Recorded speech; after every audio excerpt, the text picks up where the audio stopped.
Here's why you can't escape. I wish I had a board for this. I would have given you a concise organogram of how all of this works. Say the government, out of their good faith, decides to give you $10,000, each and every one of you. Now, you're going to either do one of these three things, which is to spend, save, or invest. 75% of you are going to spend it all like a moron that you are. So, you take this $10,000, how do you spend it? You either buy groceries or you buy Apple products or you buy Gucci. Now you've given all that stimulus check or all that grant back to the rich people. Look at COVID, for instance, when they were giving you all this stimulus check, who was benefiting? The rich people. Exactly. So, and if you're half sane enough, 80% of you would use that money to pay your rent, for instance, or to do something that actually benefits you as opposed to, squander it all. So even at that, who owns the most real estate people? Who owns the most real estate? The rich people, people like Robert Kiyosaki, Grant Cardone, etc. They benefit from this money, this newly printed money. I hope you understand that this money, these grants they give to the poor people are money that was printed out of thin air that would eventually be paid for by the tax people. Inflation as we know it is hidden. It's a hidden tax because if you visit the word inflation, if you even if the real definition of inflation, if you go back to Webster's dictionary, even from the 1980, you find the meaning. Inflation means to inflate, like a balloon. You fill a balloon with air, it inflates. So in this case, what is being inflated? Our currency. Who prints the money? The government. So governments create inflation by printing more money. Think of it like this. We all know why gold is valuable is because it's scarce. So value inherently is linked to scarcity. If you have this paper dollars, I hope my mic is on. So if you have a lot of these paper dollars and more of what you have is getting injected into the economy endlessly, it's only a matter of time before it begins to lose value. So regardless of what you do in the spending aspect, it all goes back to the rich. The second is to save. We've heard this thing, and our parents who are very much risk averse have taught us to save your money, save, save, save, save, have a big balance. Now, I say you should save for these three reasons. Either you save for a big purchase, for an emergency, or yes, save for those two things, for a big purchase or for emergencies. For emergency or a big purchase. So if you're not saving your money these two ways, you're saving it the wrong way. Or for the third one would be for opportunities, to pounce on investment opportunities. So for an emergency, for a big purchase, and to pounce on investment opportunities. Those are the three ways you should be saving your money. If you're not saving your money those three ways, you're doing it the wrong way. So Dave, if I ask you to define money, what is money? You would give me the same definition the system once has indoctrinated you with. Money is a store of value or is a medium of exchange. That is absolutely and utterly incorrect. If it's a store of value, why is our currency getting decimated real time in real time? Why is our currency reducing in value? The whole concept of store of value means that it retains its value regardless of the passage of time, is able to withstand the test of time and stand firm in its value. Not like this fiat currency they're giving us. That's why most people gravitate towards traditional means like gold. So we are giving this currency and they make you believe that it's a store of value. Right now, money has degenerated into a store of energy. That's all it is. Think about it like this. Say you travel and normally your apartment is dirty. So for you to get the apartment all tidied up before you arrive, you use your money. So your money is a store of energy. You bust your butt to get this fiat currency. So it's a way to store your energy and transact that energy you would have spent to tidy the apartment to someone else Now you do not just save your energy in that regard, you also save your time, which is very important. So money has degenerated into a store of energy, not just value. That's the point I want to come across. That's the point I want to establish at first. So savings is shit because your money is actually getting decimated in real time. They are printing lots and lots of this money from thin air and they are telling you to save it.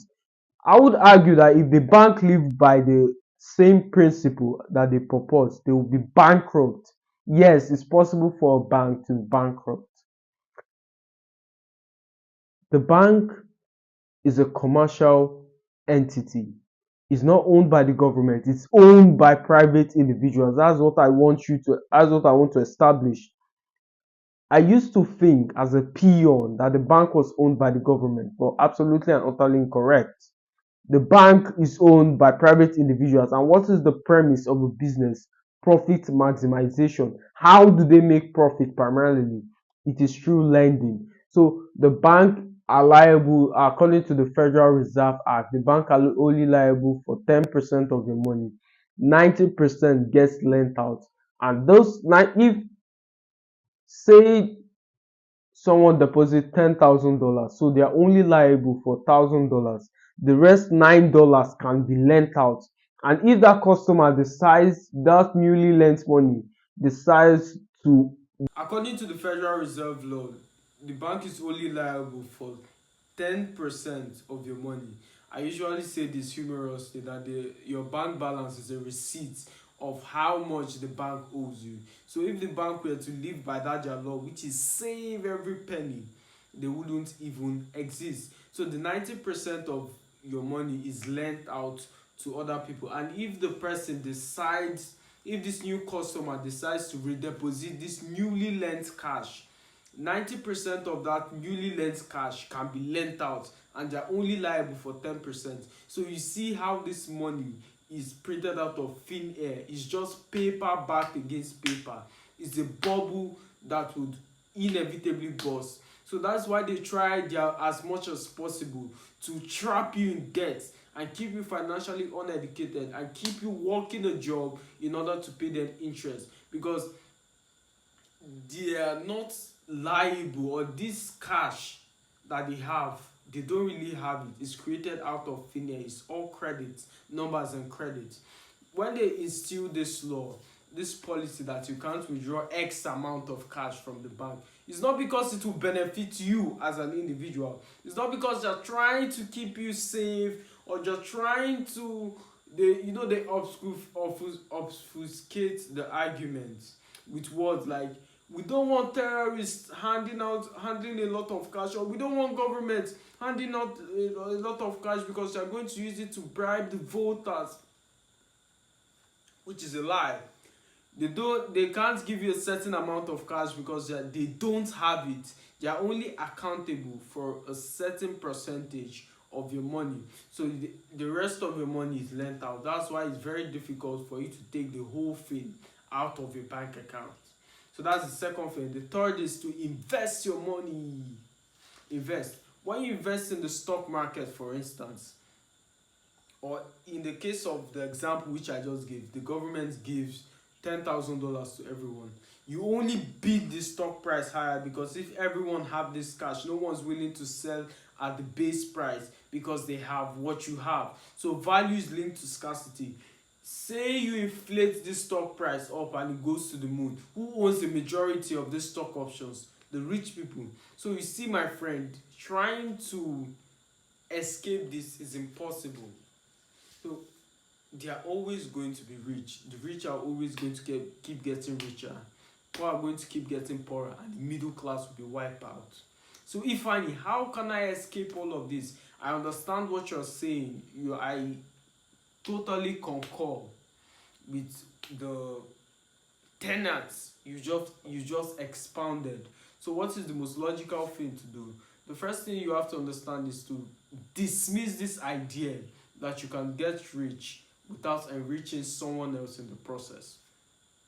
Say you get that stock options and you're able to buy low and sell high, relatively speaking, you still made money off someone else. So the whole idea is transit from the broke domain into the rich domain. So once you pay firstly for that ignorance, the second person pays you. So you can't beat them, you only have to join them. So you are part of the system in which the other system benefits. So you're not part of an ecosystem where all these laws are beneficial to you because you've traversed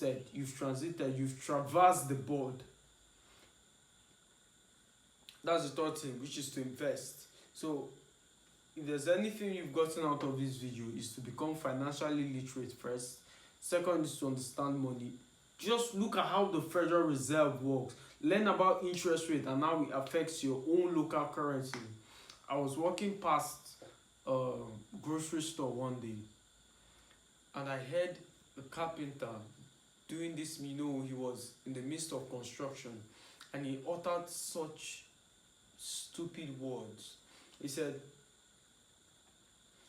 dollar, we live in Nigeria and I don't understand how dollar is affecting the economy. He's just laughing and everyone around him thinks it's a joke and they're laughing as well with him.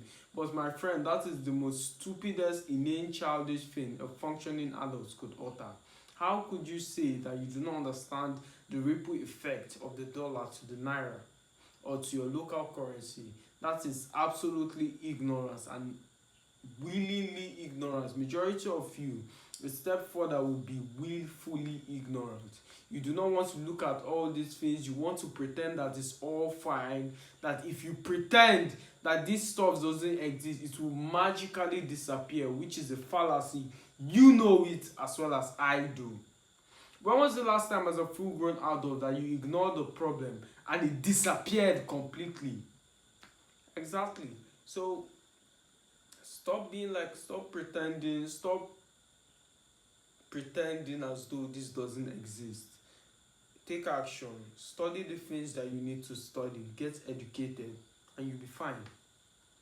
As always, my friends, it's a pleasure speaking to you. I'll see you in the next one.